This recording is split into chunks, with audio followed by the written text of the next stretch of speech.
The grand reception hall of Station Epsilon buzzed with nervous energy. Admiral Vexler paced back and forth, his forearms clasped behind his back. The station's lights dimmed to battle-ready amber, casting long shadows across the polished floor. Status. Report. Vexler barked at his second dash-in-dash command. Officer Zixvala consulted her data pad. The unknown vessel will dock in 17 minutes, Admiral. All security measures are in place. The High Council representatives have arrived from 6. Systems. Vexler nodded. The Galactic Confederation had never faced a situation quite like this. A mysterious signal had appeared 3 days ago, originating from an uncharted sector, known only as Sol 3. Intelligence suggested this species had survived 3 extinction-level events and countless wars. Their communication signals, which the Confederation had been monitoring for decades, spoke of endless conflicts, nuclear weapons, and remarkable resilience. "Are the containment fields ready?" Vexler asked. "Yes, Admiral. And the translator modules have been updated with all known languages from that sector." In the center of the room stood a reinforced platform surrounded by energy barriers strong enough to contain a small supernova. Around it, 20 of the Confederation's most elite guards stood at attention, their weapons charged. Behind them, representatives from the 17 founding worlds watched with a mixture of fear and curiosity. Ambassador Krell, the oldest and most respected diplomat in the quadrant, approached Vexler. "Remember, Admiral, we must appear strong but not threatening. Our intelligence suggests these humans respond poorly to direct challenges." "I understand the diplomatic protocols, Ambassador," Vexler replied, "but I will not risk the safety of this station. The containment field stays active until we determine they are not hostile." On the other side of the galaxy, Joe Miller was having a perfectly normal Tuesday. The maintenance department at Cleveland Power Solutions was quiet as usual, and Joe had just started his lunch break. The corn dog he'd microwaved was slightly cold in the middle, but he was too hungry to care. Joe walked across the facility's back lot toward his favorite lunch spot, a small bench overlooking the river. At 32 years old, Joe had settled into a comfortable routine. Fix things at work, watch sports at home, visit his mother on Sundays. Nothing exciting, but he liked it that way. As he crossed the storage area, he noticed a strange blue light coming from behind the rarely used building. Curious, he walked toward it, taking another bite of his corn dog. "Hello, anyone working back here?" he called out. The blue light grew brighter. Joe squinted, trying to make out what looked like some kind of machine. It wasn't anything he recognized from the facility inventory. Maybe the research department was testing something new? Joe stepped closer, corn dog in one hand, the other shielding his eyes from the intensifying light. His flip-flops made soft slapping sounds against the concrete. "Hey, you probably shouldn't leave equipment running unattended," he started to say. The blue light suddenly expanded, enveloping him in warmth. Joe felt a strange sensation, like being gently pulled in all directions at once. He closed his eyes against the brightness. When he opened them again, he was no longer in Cleveland. Back on Station Epsilon, the docking procedure was complete. An unknown vessel had arrived right on schedule. It was smaller than expected, barely large enough for a single occupant. "Scans detect only one life form," reported the science officer. "Minimal technology signature. No weapons detected." "Admiral." Vexler frowned.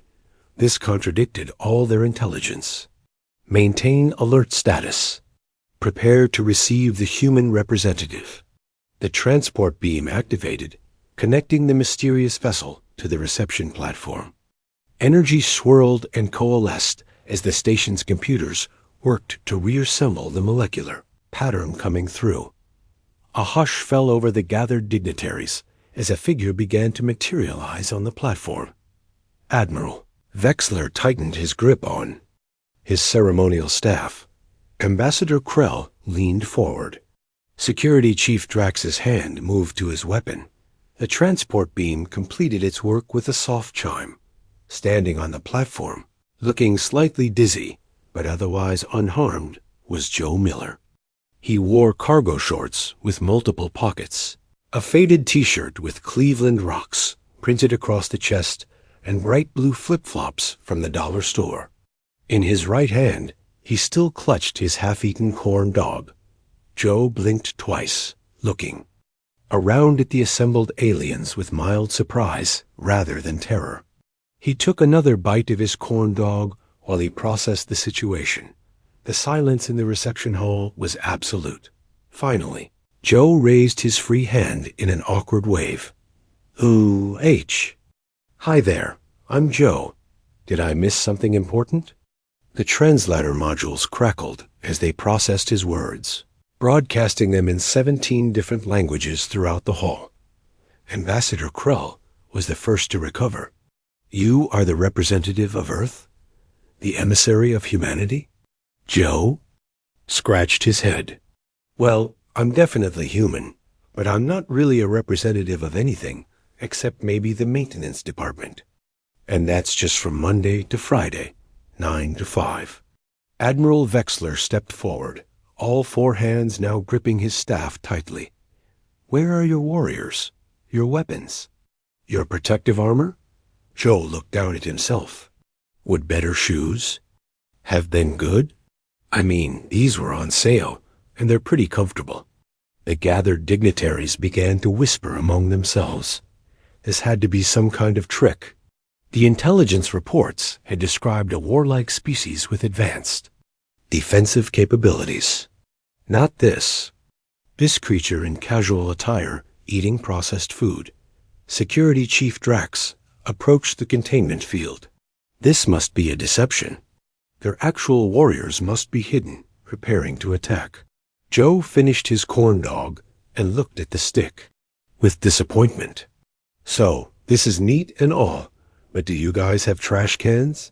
And maybe a bathroom?" That corn dog was from the back of the freezer, and I'm not feeling super confident about it. Ambassador Krell signaled to Admiral Vexler. "Perhaps we should offer our guests some hospitality while we reassess the situation." Vexler nodded reluctantly and ordered the containment field lowered. As Joe stepped off the platform, his flip-flops making soft slapping sounds against the polished floor, the assembled representatives of the 17 founding worlds of the Galactic Confederation stared in disbelief. Officer Zixvala was assigned to escort the human. "Please follow me," she said stiffly. "Cool, thanks," Joe replied, seemingly unperturbed by his situation. As they walked away, he looked around with interest at the advanced technology. "You know, this reminds me of that show I used to watch as a kid, except with more tentacles. No offense to anyone with tentacles." Behind them, Admiral Vexler turned to Ambassador Krell. "Is this truly the species we feared? The one prophesied to change the course of galactic history?" Ambassador Krell watched Joe Miller as he disappeared down the corridor, still chatting amiably with his escort. "The prophecies are never wrong, Admiral.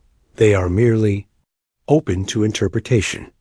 In the hallway, Joe Miller, the accidental ambassador of humanity, continued his first day among the stars, blissfully unaware of the chaos his arrival had caused, or the role he was about to play in galactic politics. He was just hoping they had decent snacks. Officer Zixvala walked 3 steps ahead of Joe Miller at all times. Her posture was rigid, and her hand never strayed far from her weapon. She had been chosen for this assignment because of her experience with dangerous species. Though the scene human didn't look threatening, appearances could be deceiving. "So this is a space station?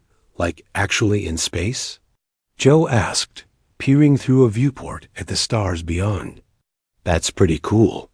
Station Epsilon is the diplomatic hub for the 17 founding worlds of the Galactic Confederation." Zixvala replied stiffly. You are the first human to ever set foot here. Joe nodded, seemingly taking this information in stride. Not how I planned to spend my Tuesday, but better than fixing the ventilation system in Building D. Zixvala led him to a small room with basic furnishings adapted for multiple species. You will remain here until the High Council decides how to proceed. Do not attempt to leave. Joe flopped down on what appeared to be a seating unit. Got any snacks? That corn dog wasn't exactly filling. Zixvala hesitated, then pressed a button on the wall. A panel slid open, revealing a food synthesizer. This unit is programmed with basic nutritional requirements for all known species. It should be able to approximate your dietary needs. After she left, Joe approached the machine with curiosity. The symbols were strange, but there were helpful pictures next to some of them. He pressed one that looked vaguely like a sandwich. The machine hummed and produced a purple cube that smelled like cinnamon. Joe shrugged and took a bite. It wasn't bad, sort of like a cross between a potato and an apple. He quickly finished it and tried another option. 2 hours and 7 mysterious food items later, Joe was feeling much better about his situation. Meanwhile, in the High Council chamber, heated debate had broken out among the representatives. It must be a trick, insisted Ambassador Drex of the Vraxian Empire. Our intelligence clearly indicated that humans are a warrior species. They've survived multiple extinction events. Their entertainment broadcasts are filled with violence and conquest. Ambassador Krell stroked his chin tendrils thoughtfully. Yet the scan results are conclusive. This human has no enhanced abilities, no concealed weapons, no communication devices.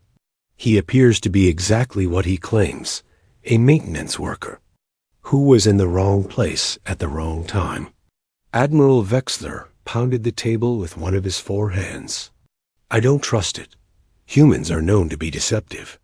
This could be an elaborate ploy to lower our defenses. What does the human say about all this? Asked a representative from the peaceful Lumarian collective.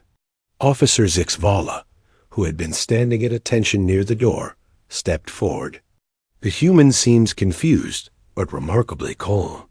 He has made no demands and has shown interest primarily in our food synthesizer. Bring him before us, ordered the head counselor. Let us judge for ourselves. When Joe entered the council chamber, he was midway through eating something that resembled blue cotton candy. He stopped chewing when he noticed all eyes on him.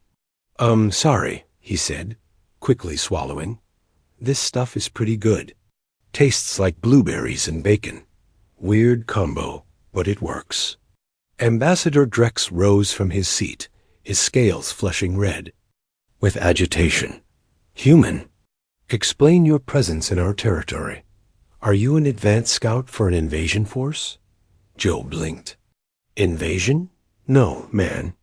I was just eating lunch behind Building C when this blue light showed up. Next thing I know, I'm here with all of you. He gestured around the room with his cotton candy stick, accidentally flinging a bit of blue fluff onto Ambassador Drex's ceremonial robes. The Vraxian ambassador recoiled in horror as the blue substance touched his garment. Sharing food was the gravest insult in Vraxian culture, implying the recipient was too weak to feed themselves. How dare you? Drex sputtered, his scales now deep crimson. This is an act of war. Joe looked confused. I'm really sorry about that. Here, let me help clean it off. Do not touch me. Drex hissed, backing away. Guards, seize this human. Before the guards could move, alarms began blaring throughout the station. A voice came over the communication system. Alert. Unauthorized vessels approaching. Security breach in Docking Bay 3. The council erupted in chaos. Admiral Vexler began shouting orders while ambassadors called for their security details. It's a human trick. Ambassador Drex accused, pointing at Joe. Their invasion begins. Officer Zixvala grabbed Joe's arm. "Come with me. We need to secure you." As they rushed from the council chamber, Joe asked, "What's happening?" "Pirates," Zixvala replied grimly. "The Krell marauders have been raiding diplomatic outposts for months. They must have found a way past our security grid." They hurried down a corridor, but turned a corner to find 3 armed figures blocking their path. The pirates wore mismatched armor and carried energy weapons. "Well, well," said the lead pirate, "a scarred alien with tentacles where a human would have a mouth. A security officer, and what is that creature?" "I'm Joe," Joe replied, before Zixvala could stop him. "I'm from Cleveland." The pirates looked confused, then laughed. "Whatever you are, you're now our hostages. The Confederation will pay handsomely for your return." Zixvala pushed Joe behind her and reached for her weapon, but the pirates were faster. A stun blast hit her squarely in the chest, and she collapsed. Joe backed away, looking around frantically for escape. The corridor was lined with various doors and panels. One panel had a familiar symbol, the universal sign for a supply closet, apparently the same across galaxies. "Hey, guys, can we talk about this?" Joe said, inching toward the closet. "I'm not really worth much. I'm just a maintenance guy who got lost." "Stop moving," ordered the lead pirate, aiming his weapon at Joe. Joe raised his hands, but continued talking. "You know what's weird about this station? The design is actually pretty similar to our facilities back home. Like this panel here?" He gestured to the supply closet. "I bet this is where they keep all the cleaning supplies." With a quick movement, Joe yanked open the closet door. Inside were indeed cleaning supplies, including a canister labeled with hazard symbols. Joe grabbed it and a nearby sprayer. "Sorry about this," he said, and before the pirates could react, he combined the contents of the canister with another bottle, creating a noxious foam that expanded rapidly, filling the corridor with bubbles and a smell like rotten eggs. The pirates coughed and staggered, their vision obscured by the expanding foam. Joe grabbed the unconscious Zixvala by her arms and dragged her around the corner to safety. Security forces arrived moments later, finding 3 disoriented pirates, covered in foul-smelling cleaning foam, and a human in flip-flops attempting to revive their security officer. When Zixvala regained consciousness, she stared at Joe in confusion. "What happened? How did you defeat 3 armed pirates?" Joe shrugged. "Mix the blue stuff with the green stuff, and you get a really nasty reaction. Basic cleaning supply. Safety. First thing they teach you in maintenance training." News of the humans' clever defeat of the pirates spread quickly through Station Epsilon. By the time Joe was escorted back to the High Council chamber, the story had grown to include hand-to-hand combat and possibly psychic abilities. Admiral Vexler regarded Joe with new suspicion. Perhaps our intelligence was correct after all. Humans are more dangerous than they appear. Joe rubbed the back of his neck uncomfortably. "Look, I just did what anyone would do. Can someone please tell me how I can get back to Cleveland? I've got a softball game on Thursday." But the council members exchanged meaningful glances. This strange human had just demonstrated exactly the kind of resourcefulness and unpredictability that made his species so concerning, and possibly so valuable. "Mr. Miller," said Ambassador Krell, using the formal address Joe had provided earlier, "I believe your stay with us may need to be extended. There is much we would like to learn about humans." Joe sighed and glanced down at his flip-flops, which were now covered in cleaning foam. "Can I at least get some new shoes?" Joe Miller sat in his new quarters aboard Station Epsilon, wiggling his toes in the replacement footwear he had been given. The shoes were oddly shaped and made from a material that felt like rubber but breathed like cotton. Still, they were better than his foam-covered flip-flops. 3 days had passed since the pirate incident. 3 days of increasingly strange tests disguised as tours, meals, and casual conversations. They think I'm some kind of super soldier, Joe muttered to himself as he flipped through the alien equivalent of a magazine on a datapad. The pictures were interesting, even if he couldn't read the text. A chime sounded at his door. "Come in," Joe called. He expected Officer Zixvala for his daily escort, but instead, a human woman entered. She appeared to be in her 40s with dark hair pulled back in a practical ponytail, and the easy confidence of someone familiar with her surroundings. "Hi there," she said with a warm smile. "I'm Linda Patel. Thought you might like to see another human face." Joe nearly dropped his datapad. You're from Earth? There are other humans here?" Linda sat down across from him. "A few of U.S. I've been here the longest, about 12 years now. I was a biologist studying migration patterns in the Arctic when I was picked up by a research vessel. They were supposed to return me, but there was a bureaucratic mix-up, and by the time it was sorted out, I'd already started working in the xenobiology department. So you just stayed? In space?" Joe couldn't hide his disbelief. Linda shrugged. "Earth will still be there when I decide to go back. How often do you get to study alien life forms? Besides, the benefits package is amazing. Full medical for all species, 6 weeks vacation, and the retirement plan includes options for cryogenic preservation." Joe laughed for what felt like the first time in days. "That's not what I expected to hear." "Yeah, well, that's going to be a running theme for you." Linda leaned forward. "Listen, I know they've been putting you through all those weird tests. I'm here to explain why." "Please do, because yesterday they asked me to solve a puzzle box that nearly took my fingers off." Linda nodded. "There's an old prophecy in this sector. Something about a species that would bring chaos and change to the ordered systems of the Confederation. When they detected your ship, they matched certain patterns to this prophecy." "But I didn't have a ship," Joe protested. "I was literally eating lunch when that blue light showed up. The light was part of an experimental propulsion system test. Your scientists had been experimenting with it for years without realizing its potential. When you wandered into the test area, the field locked onto your biological signature and pulled you here." Joe rubbed his temples.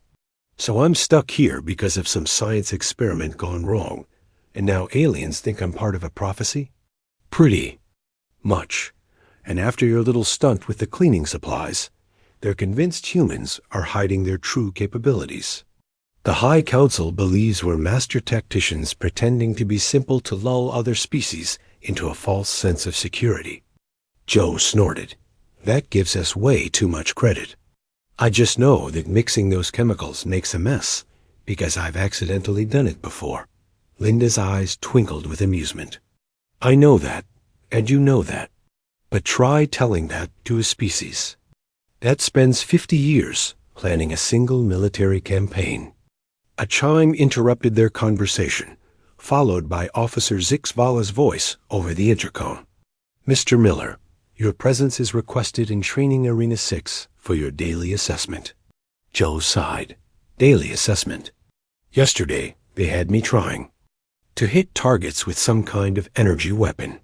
I nearly set fire to the instructor's tail. Linda stood. "I'll walk with you. I've got clearance for most areas, and it might help to have a translator who actually understands human behavior." As they walked through the station corridors, Joe noticed other aliens giving them a wide berth. Some even bowed slightly as they passed. "Why are they doing that?" Joe whispered. "You're becoming something of a celebrity," Linda explained. "The story of how you defeated those pirates has grown with each retelling. Last I heard, you had immobilized them with psychic abilities before subduing them with your bare hands." Joe laughed. "I sprayed them with cleaning foam and ran away. The truth rarely gets in the way of a good story around here." Training Arena 6 turned out to be a massive chamber with variable gravity and holographic projections. Admiral Wexler stood in the center alongside Ambassador Krell and several other officials Joe didn't recognize. "Ah, Mr. Miller," Admiral Wexler said, "and Dr. Patel. I wasn't aware you two had been introduced." "Small human community," Linda replied smoothly. "We tend to find each other." Ambassador Krell stepped forward. "Today's assessment will test your species' adaptability. We have created a simulation of a hostile environment based on your planet's most extreme conditions." The room darkened, then transformed into a frozen landscape. The temperature dropped dramatically, and snow began to fall. "Antarctica," Linda murmured. "They're testing cold weather survival." Joe, wearing only his cargo shorts and t-shirt, immediately began to shiver. "I'm from Cleveland. We get snow, but this is ridiculous." Admiral Wexler watched Joe intently. "Our research suggests humans have special adaptations for extreme cold. Please demonstrate these abilities now." Joe looked at Linda in confusion. "What abilities?" "Humans freeze just like anyone else." Linda whispered, "They've been monitoring Earth broadcasts. They probably saw footage of those cold water swimmers or mountain climbers and thought it was typical." "I hate to disappoint everyone," Joe called out, his teeth chattering, "but I'm freezing. Can we turn the temperature back up?" The officials conferred among themselves. Ambassador Krell looked disappointed. "Perhaps a different environment will trigger the response." The room shifted again. Now they stood in a blazing desert, the temperature soaring to uncomfortable heights. "Is this more suitable for demonstrating your abilities?" asked Admiral Wexler. Joe wiped sweat from his forehead. "Look, humans don't have special abilities. We're just regular people who occasionally do impressive things through desperation or dumb luck." The officials whispered among themselves again, clearly not believing him. "What if," suggested one council member Joe hadn't met before, "the human requires actual danger to activate its defensive capabilities?" Before Joe could protest, the simulation changed again. This time, the floor beneath him disappeared, replaced by a narrow bridge over a seemingly bottomless chasm. The bridge began to crumble. "Hey!" Joe shouted, scrambling to keep his balance. "This isn't funny." Linda called out to the officials. "Stop this immediately. You're going to hurt him." As the bridge section under Joe collapsed, he leaped desperately for the edge. His fingers caught the rim, and he dangled precariously over the abyss. "Help!" he yelled. The officials watched with scientific interest, taking notes and murmuring to each other. None moved to assist him. Linda rushed to the edge and grabbed Joe's arms, trying to pull him up. "End simulation now," she shouted. "We must observe the human's response to genuine peril," insisted Admiral Wexler. Joe's fingers were slipping. In a final surge of adrenaline, he swung his leg up and managed to hook his knee over the edge. With Linda's help, he pulled himself to safety, collapsing on the solid ground, breathing heavily. "Simulation end," Linda commanded, and the room returned to its neutral state. Joe sat up, glaring at the officials. "What is wrong with you people?" "I nearly died." "But you didn't," pointed out Ambassador Krell. "You displayed remarkable upper body strength and problem-solving ability under extreme stress." "That wasn't some special human ability," Joe protested. "That was pure panic." Linda helped Joe to his feet. "I think that's enough testing for today. Mr. Miller needs rest." As they left the arena, Joe leaned heavily on Linda. "They really believe all humans are super beings, don't they?" Linda nodded grimly. "It's worse than I thought. They're not going to stop testing you until they get the results they expect." "Great," Joe muttered. "So I'm stuck here, being poked and prodded until I develop superpowers, or they finally believe I'm just an ordinary guy." "Don't worry," Linda said, patting his shoulder. "I've got an idea. But first, we need to make a detour to maintenance level." There's someone there you should meet. More humans? Linda smiled mysteriously. Not exactly. But they understand what it's like to be underestimated by the high and mighty types running this place. As they headed toward the maintenance level, Joe couldn't help but wonder if things could get any stranger. Given his luck so far, he suspected the answer was definitely yes. The maintenance level of Station Epsilon was a maze of pipes, conduits, and humming machinery. Unlike the polished corridors above, this area was designed for function over form. Joe felt instantly at home among the tools and equipment. Linda led him to a large workshop where various aliens were busy repairing parts. Some had multiple limbs, others moved on treads or hovered slightly above the ground, but all wore the same gray jumpsuits marking them as maintenance crew. "Everyone," Linda called out. "This is Joe Miller, the human everyone's talking about." The workers looked up from their tasks. One creature that resembled a blue octopus waved several tentacles in greeting. "Nice to meet you all," Joe said with a small wave. A tall, insectoid alien stepped forward, its mandibles clicking in what Joe hoped was a friendly manner. "I am Zik Tak, maintenance supervisor. Dr. Patel tells us you are also a maintenance worker on your world," Joe nodded. "Heating, cooling, and general repairs. Nothing fancy." Zik Tak's compound eyes glittered. "There is no such thing as nothing fancy when it comes to keeping systems running. The high-level officials may make policies, but we keep the air flowing and the lights on." The other workers clicked, hummed, and grunted in agreement. "Joe needs help," Linda explained. "The High Council is convinced humans have special abilities, and they're putting him through increasingly dangerous tests." Zik-Tak's antennae twitched. Typical administrator thinking. Always looking for weapons and advantages instead of practical solutions. "We thought maybe you could help hide him until we figure out how to get him home," Linda continued. Before Zik-Tak could answer, an alarm began blaring throughout the station. The maintenance crew looked at each other in confusion. "That's not a drill signal," said the octopus-like alien. "That's the experimental technology alert." Linda's face paled. "The ship that brought Joe here. They must be examining it in the research lab." The intercom crackled to life. "Security alert. Unknown energy signature detected in Laboratory 7. All non-essential personnel evacuate to designated safety areas." Zik-Tak clicked his mandibles nervously. What have those science division fools done now? Joe and Linda exchanged worried glances. "We should check it out," Joe said. "That would be directly contrary to the evacuation order," Zik-Tak pointed out. "True," Joe admitted. "But if that ship brought me here, maybe it's the key to getting me home. Besides, I know a thing or two about mechanical problems."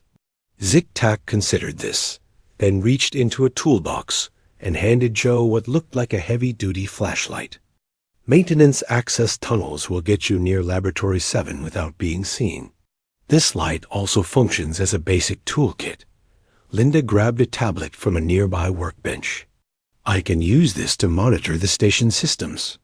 If something's going wrong with that ship, we'll see it here."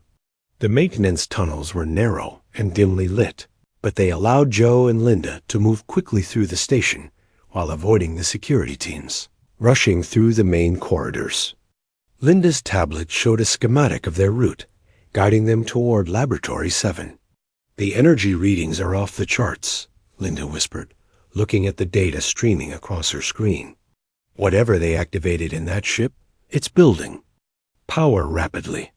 They reached a maintenance hatch that opened into a small observation room overlooking the laboratory. Through the reinforced glass, they could see scientists scattered around a sleek, silver craft about the size of a small car. Blue energy pulsed around it, growing stronger by the second. "That's what brought me here?" Joe asked in disbelief. "It looks like something from a sci-fi movie." Linda studied her tablet. According to the records, it appeared in orbit around the station 3 days ago. When they tried to scan it, it released a transport beam that locked onto you and pulled. You aboard. But why me? I'm nobody special. Wrong place, wrong time, Linda suggested. Or maybe right place, right time, depending on how you look at it.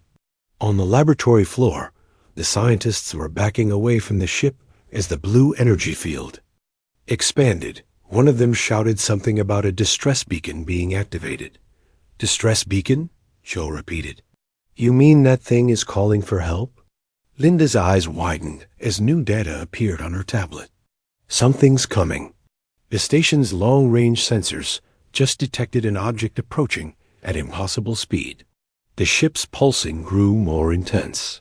Suddenly, the blue energy field collapsed. Inward, then exploded outward in a shockwave that knocked the scientists off their feet. The observation room shuddered from the impact.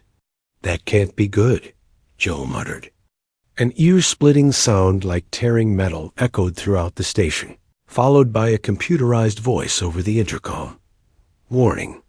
Hull breach in docking bay 2. Unknown vessel has forced entry.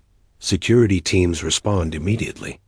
Linda's fingers flew over her tablet.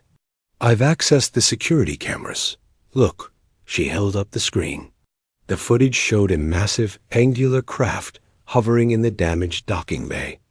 It was at least 10 times the size of the small silver ship and bristled with what were unmistakably weapons. As they watched, a section of the craft opened and something emerged. Is that a robot? Joe asked. A machine that stepped onto the deck stood 3 meters tall, with heavy armor plating and multiple weapon systems built into its frame. Its head swiveled, scanning the area. When security teams appeared and fired their weapons, the energy blasts simply dissipated against the robot's shields. It's some kind of combat drone, Linda said, her voice tight with fear. Advanced military technology. The drone spoke in a booming, mechanical voice. Attention. This facility is holding a citizen of Earth designation against their will.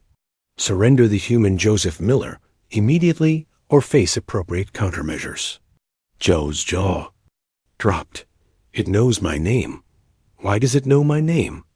Linda stared at the screen in horror as the drone efficiently disabled the security teams with non-lethal but powerful energy pulses. It must be linked to the small ship somehow. When they activated the distress beacon, it called in this ... thing. We need to get down there before anyone gets seriously hurt, Joe said, already moving toward the door. Linda grabbed his arm. Are you crazy? That's a military-grade combat drone? It will tear this station apart looking for you. Exactly. Which is why I need to go to it before that happens. They made their way to docking bay 2, using the maintenance tunnels to avoid the chaos in the main corridors. When they reached a service entrance to the bay, they peered through a small window to see the drone advancing methodically toward the center of the station, brushing aside all resistance. Admiral Vexler stood with a group of officers, coordinating. The defense. Ambassador Krell was there too, attempting to communicate with the drone. We mean no harm to the human, the ambassador was saying. He is our honored guest. Scans indicate the human has been subjected to potentially harmful testing procedures, the drone responded. This violates Protocol 17 of the Earth Defense. Directive: surrender the human immediately. Joe looked at Linda in confusion. Earth Defense Directive? We don't have anything like that. Our space program barely reaches Mars. Linda's eyes widened in sudden understanding. Your company. What did you say it was called again? Cleveland Power Solutions, Joe replied. We maintain heating and cooling systems for office buildings. What did they do before that? Has the company been around a long time? Joe thought for a moment. Yeah, it's pretty old. I think they started as a defense contractor back in the Cold War. Cleveland Defense Solutions, originally. They still have some old equipment in storage from those days. Linda groaned. That's it. Your employee ID must have triggered something in that ship when you were transported.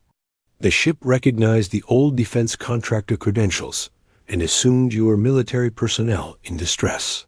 Joe watched as the drone continued its advance, easily repelling all attacks. So what do we do? Linda squared her shoulders. We need to talk to it before it hurts someone. And you need to convince it that you're okay, and it needs to stand down. Joe nodded, then pushed open the service door and stepped into the docking bay. Hey, he shouted, waving his arms. Big robot thing, I'm Joe Miller. I'm the one you're looking for. The drone's head swiveled toward him, red sensors scanning. Him from head to toe. Identity confirmed, the drone announced. Joseph Miller, employee IDC DS7734M. Preparing for immediate extraction and return to Earth. Admiral Vexler stared in shock. You control this war machine? Joe gave a helpless shrug. Apparently, but I have no idea how. The drone stomped toward Joe, each step shaking the deck plating. Are you injured, Citizen Miller? Scans show elevated. Stress levels. I'm fine, Joe assured it. Just a little surprised to see you. What exactly are you? I am Automated Defense Unit 42, Earth Defense Force. I was activated by the distress signal from Scout Vessel Pathfinder when it detected you were in potential danger. Joe looked at the assembled aliens who were watching the exchange with. A mixture of fear and fascination. Nobody's hurting me. This is all just a big misunderstanding. The drone processed this information, its lights blinking rapidly. My primary directive is to ensure your safety and return you to Earth. Secondary directive is to protect Earth's interests by gathering intelligence on potential allies or threats. Ambassador Krell stepped forward cautiously. The docking bay of Station Epsilon had never been so quiet. Everyone watched as Joe Miller, wearing borrowed alien shoes and a t-shirt with a faded Cleveland logo, stood face to face with a 3-meter-tall combat drone from Earth. So, Joe said, breaking the tense silence, you're saying my employee ID card is what triggered all this? The drone's lights blinked in what might have been confirmation. Affirmative. Your identification contains embedded authorization codes for Cleveland Defense Solutions. Classified Project Pathfinder, 1982. Joe pulled his wallet from his back pocket and removed his worn employee badge. The plastic was scratched, and the photo showed a younger Joe with longer hair, but otherwise it looked like any ordinary ID card. This thing? He asked in disbelief. It's just my work badge. Linda stepped forward cautiously. May I see that? She examined the card closely, then whistled. There's a microchip embedded in the plastic. It must contain legacy codes from when your company was a defense contractor. Admiral Vexler approached slowly, all 4 hands raised to show he meant no harm. Does this mean all humans have control over such war machines? Joe shook his head quickly. No. This is some kind of weird coincidence. My company used to work for the military decades ago, but now we just fix heating and cooling systems.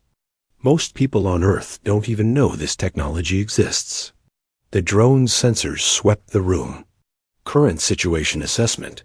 Human Joseph Miller is not in immediate danger. However, return to Earth is still recommended. Yes, please, Joe said with feeling. No offense to anyone here, but I'd really like to go home. Ambassador Krell stepped forward. We cannot simply let you leave. Your species represents a significant unknown factor in galactic politics. We must establish formal diplomatic relations, negotiate treaties, determine boundaries. That sounds like a job for actual diplomats, Joe interrupted. I fix air conditioners. Linda placed a hand on Joe's shoulder. He's right. Joe isn't authorized to speak for Earth. But now that we know the Pathfinder ship can create a stable bridge between here and Earth, We could use it to establish proper contact with Earth governments. The drone processed this information. Protocol dictates that first contact should be managed through appropriate governmental channels. I am programmed to facilitate this process. Admiral Vexler looked suspicious. And we are simply to trust that your world will approach us peacefully? This machine has already demonstrated your military capabilities. Joe sighed. Look, Earth has problems. Lots of them. We fight among ourselves. We're still figuring out how to take care of our planet. And sometimes we make really dumb decisions. But most humans are just regular people trying to live their lives. We're not planning to conquer the galaxy or anything. Then why create such powerful weapons? Asked one of the council members. Because we're scared of the unknown, Joe answered honestly. Same reason you all were preparing for the worst when you detected our ship. This simple truth seemed to resonate with the assembled aliens. Ambassador Krell's tentacles relaxed slightly. Perhaps, the ambassador said, we have been too hasty in our judgments. Officer Zixvala, who had been watching from the sidelines, stepped forward. The human has shown nothing but peaceful intentions since his arrival. He even protected me from pirates when he could have escaped. Admiral Vexler still looked unconvinced. The prophecy speaks of chaos and change. This human and his war machine certainly qualify. Linda rolled her eyes. Maybe the prophecy isn't about conquest. Maybe it's about new perspectives. Joe looked at the drone, then back at the aliens. An idea was forming in his mind. Hey, defense unit, you said you have access to diplomatic protocols, right? Affirmative. I contain comprehensive first contact procedures developed by United Nations Subcommittee Delta 7, 1985. And you'll follow my instructions because of my ID? Within operational parameters, yes. Joe turned to Ambassador Krell. What if we did this properly? The drone returns me to Earth, helps me connect with the right government people, and we establish official diplomatic relations. No more accidental ambassadors in flip-flops. The ambassador's tentacles waved thoughtfully. Such a process could take years by our standards. Maybe that's for the best, Joe suggested. Gives everyone time to prepare instead of being thrown into it like I was. The High Council members conferred among themselves, speaking in hushed tones. Finally, Ambassador Krell turned back to Joe. We will agree to this proposal on one condition. You, Joseph Miller, must serve as an interim cultural attaché. Your perspective as an ordinary human has proven unexpectedly valuable. Joe blinked in surprise. Me? But I don't know anything about diplomacy. Linda laughed. That might be exactly why you're perfect for the job. You cut through all the posturing and just talk to people. I have a job back on Earth and a softball team. The position would include comprehensive compensation, Ambassador Krell offered, and we could arrange transportation to Earth for important softball games. Joe couldn't help but laugh. This is ridiculous. A week ago, I was fixing a broken fan belt, and now I'm negotiating with aliens. The drone interjected. Your employee contract with Cleveland Power Solutions includes a clause permitting reassignment to special projects at the company's discretion. This would qualify. You've read my employment contract? Joe asked incredulously. All relevant documentation was scanned when you were identified. Joe looked around at the strange gathering, the hulking war machine, the various alien diplomats. Linda with her encouraging smile, and even Officer Zixvala, who no longer seemed to view him as a threat. If I agree to help, Joe said slowly, I want something in return. Admiral Vexler's eyes narrowed. What does Earth demand?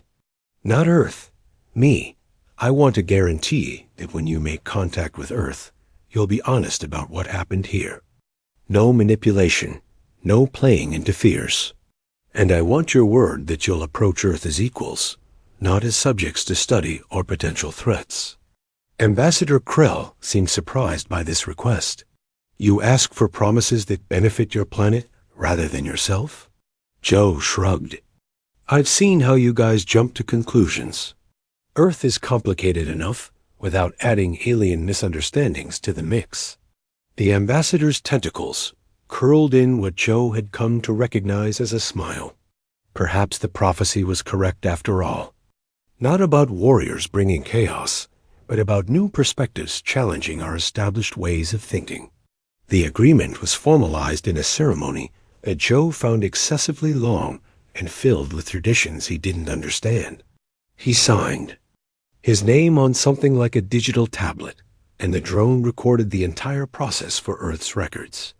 2 weeks later, Joe stood in the Oval Office of the White House, trying to explain to a very confused President and Joint Chiefs why he had arrived in a spacecraft accompanied by a combat drone, previously unknown to modern military leadership. So let me get this straight, the President said slowly. You were eating a corn dog when you were accidentally teleported to an alien space station, where they thought you were some kind of super soldier because of a prophecy, and now you're their cultural attach? That about sums it up, Joe agreed. Oh, and they want to establish formal diplomatic relations. The President pinched the bridge of his nose. Of all the first contact scenarios we planned for, this wasn't on the list. Joe smiled sympathetically. That's kind of been the theme of this whole experience, sir. 6 months later, the first official Earth embassy opened on Station Epsilon. Joe, now with the title of Special Advisor on Human Confederation Relations, attended the ceremony wearing a proper suit, but still sporting his trademark flip-flops. Linda, who had accepted a position as the science liaison, stood beside him as the Earth and Confederation flags were raised side by side. Not bad for a maintenance guy from Cleveland, she whispered. Joe watched as human diplomats mingled with alien representatives, already forming connections and building bridges between their worlds. You know what's funny? He said. They expected armored monsters, and they got a guy in flip-flops with a corn dog. But in the end, that turned out to be exactly what they needed. Linda smiled. Sometimes the universe knows what it's doing. Joe thought about the strange journey that had brought him here, from an ordinary lunch break to the center of galactic diplomacy. He hadn't asked for any of it, hadn't prepared for it, and certainly hadn't expected it. But somehow, being completely unprepared had been his greatest strength. The galaxy had expected an armored monster. Instead, it got something far more powerful, a human being, just as he was. Joe Miller, the accidental ambassador, smiled and went to get another corn dog from the Earth food table. He had a feeling the universe wasn't done surprising him yet.